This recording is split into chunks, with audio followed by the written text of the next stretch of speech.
O you who have believed, do not follow the footsteps of shaitan. And whoever follows the footsteps of shaitan, indeed he enjoins immorality and wrongdoing. This fuhsh, indecency, whether it is in clothing or in thinking, in speech, in actions, in behavior. This is from who? From shaitan. And if not for the favor of Allah upon you and His mercy, not one of you would have been pure ever. But Allah purifies whom He wills, and Allah is hearing and knowing. Allah hears what we say. He knows what we do. So we should ask Allah for forgiveness.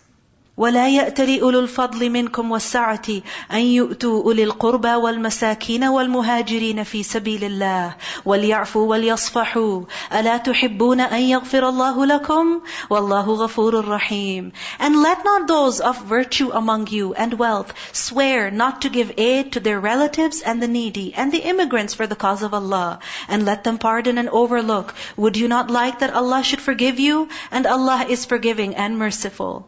We learned that one of the companions, he was a sincere believer. He made an honest mistake over here. And what was that?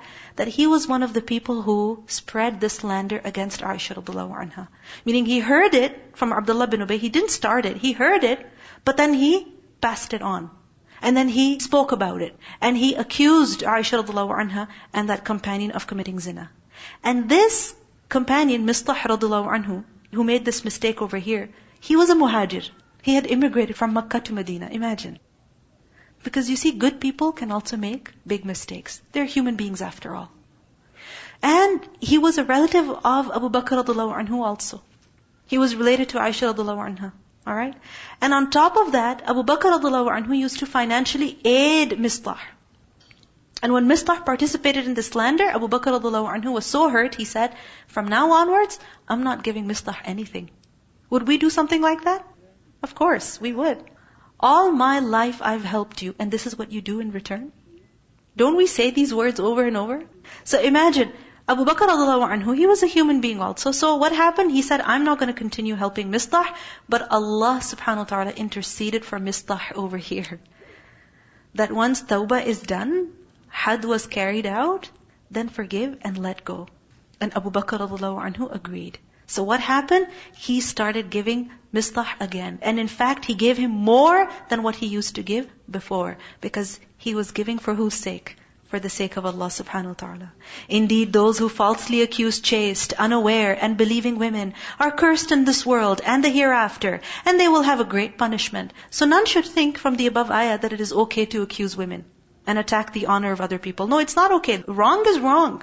But when someone has done wrong and they repent from it, and they have made amends, then you should also forgive them.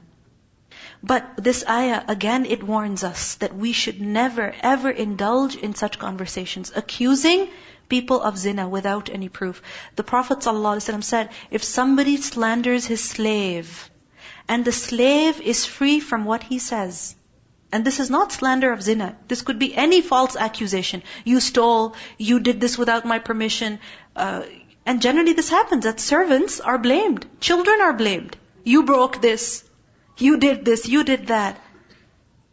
The Prophet ﷺ said, if the slave is free from what he says, meaning he is innocent, then he will be flogged on the day of resurrection.